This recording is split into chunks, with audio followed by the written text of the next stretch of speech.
Alors, aujourd'hui, on va s'attaquer à une véritable énigme du génie civil. On a une structure qui a l'air toute simple, mais en réalité, elle met au défi les lois de la statique qu'on connaît. C'est l'histoire d'une poutre qui est un peu spéciale. Et la voilà, notre fameuse poutre.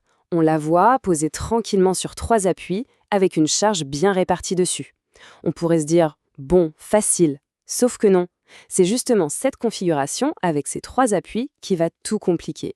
Alors, quel est son secret? Eh bien, cette poutre, elle est ce qu'on appelle hyperstatique. Qu'est-ce que ça veut dire, ce mot un peu barbare? C'est tout simple en fait. Ça veut dire qu'on a plus de forces inconnues à trouver que d'équations disponibles pour le faire. En gros, nos outils de base, ils sont dépassés. On est bloqué. Ok, première étape, évaluer la complexité. Avant de foncer tête baissée et d'essayer de résoudre quoi que ce soit, il faut d'abord qu'on mesure le niveau de difficulté de l'énigme. Bon, mais alors comment on fait pour mesurer ça, la complexité d'une structure? Est-ce qu'on a un outil pour mettre un chiffre dessus? La réponse, et heureusement, c'est oui. Et on va voir, c'est même la première chose à faire. Pour faire ça, il y a un concept clé, un indicateur que tous les ingénieurs utilisent. Ça s'appelle le degré d'hyperstaticité. Et pour le calculer, on a une toute petite formule, hyper simple, H égale R moins E. Allez, on décortique ça. Le R, c'est tout simplement le nombre de réactions qu'on ne connaît pas. Ici, c'est simple, un appui en A, un en B, un en C, ça fait 3 inconnus, facile. Ensuite, le E, c'est le nombre d'équations qu'on a sous la main, nos fameuses équations d'équilibre. En 2D, quand il n'y a pas de force horizontale, on n'en a que 2. La somme des forces verticales égale 0 et la somme des moments égale 0. Donc, le calcul est super rapide. 3 moins 2, ça fait 1. Voilà. Juste ce petit chiffre 1, et pourtant, il change complètement la donne. Et qu'est-ce qu'il veut dire, ce degré 1? Eh bien, il nous dit très clairement, attention, il vous manque une équation pour y arriver. C'est ça le truc. La statique de base, là, elle ne peut plus rien pour nous. On est dans une impasse. Il va falloir sortir une sorte de passe-partout. Mais heureusement, on n'est pas les premiers à se casser les dents dessus. Au XIXe siècle, un ingénieur français absolument génial, Benoît Clapeyron, a trouvé la solution. Il nous a légué cette fameuse clé maîtresse. Et cette méthode, elle a un nom qui en jette un peu, le théorème des 3 moments. Alors ne nous laissons pas impressionner et allons voir ce qui se cache derrière. La voilà la bête. Bon, je sais, ça peut faire un peu peur à première vue. Mais en vrai, il faut voir ça comme une recette. C'est une formule magique qui connecte les moments aux 3 appuis qui se suivent. A, B et C. C'est tout simplement l'équation bonus qu'il nous fallait, celle qui nous manquait pour tout débloquer. Bon, maintenant qu'on a la clé en main, il est temps de s'en servir. On va enfin pouvoir ouvrir cette serrure et voir ce qui se cache vraiment à l'intérieur de notre poutre. Et la stratégie, elle est super simple. Elle se fait en 2 temps. D'abord, on utilise le théorème de Clapeyron pour mettre la main sur la grande inconnue, le fameux moment à l'appui du milieu, le point B. Une fois qu'on a ce chiffre, la partie la plus dure est faite. Après ça, c'est un jeu d'enfant, on retombe sur de la statique classique. Allez, on passe à l'action. On prend notre grosse formule et on remplace les lettres par les chiffres de notre poutre. Les longueurs L1 et L2, c'est 5 mètres. La charge Q, c'est 30 kN par mètre. Et comme les appuis A et C sont simples, leurs moments sont nuls. 0.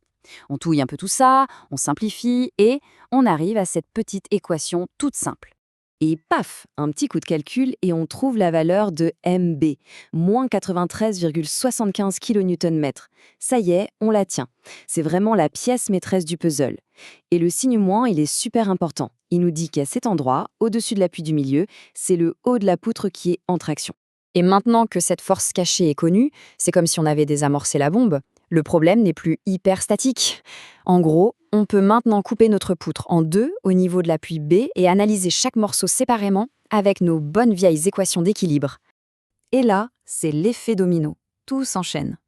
Comme notre poutre est symétrique, les réactions aux extrémités A et C sont les mêmes, 93,75 kN. Logique. Et pour l'appui du milieu, le B, il se prend la charge des 2 côtés donc il travaille plus. Sa réaction monte à 112,5 kN. Allez, la petite vérif pour la route, histoire d'être sûr de ne pas s'être trompé.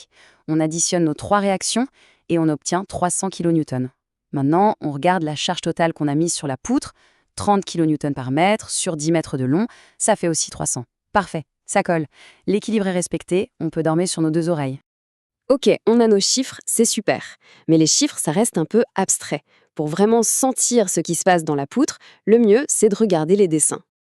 Alors, voilà nos forces, bien représentées sur la poutre. Et là, il y a un truc qui crève les yeux. Regardez comme l'appui du milieu prend beaucoup plus cher que les deux autres sur les côtés. Et ça, ce n'est pas juste un détail, c'est hyper important pour dimensionner correctement ce qui se trouve en dessous, que ce soit un poteau ou une fondation. Maintenant, on va faire un zoom à l'intérieur de la poutre. Premier diagramme, celui des efforts tranchants. Il faut imaginer ça comme des forces qui essayent de cisailler la poutre, de la couper en deux verticalement. On voit bien sur le graphique comment cet effort change tout le long de la poutre. Et voilà le clou du spectacle, le diagramme des moments fléchissants. C'est la confirmation visuelle de tout notre travail. Regardez, on retrouve pile poil nos valeurs. On a bien notre pic négatif à moins 93,75, juste au-dessus de l'appui B. Et au milieu de chaque travée, on a un moment positif qui atteint un maximum d'environ 47.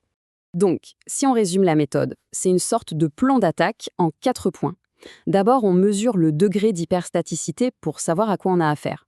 Ensuite, on dégaine l'outil qui va bien, comme clapeyron, pour trouver les inconnus qui bloquent.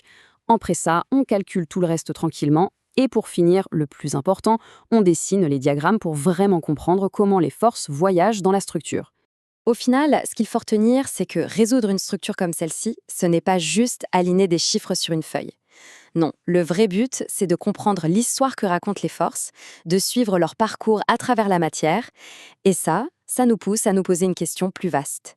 Quelles sont les autres forces invisibles, cachées, qui façonnent le monde tout autour de nous ?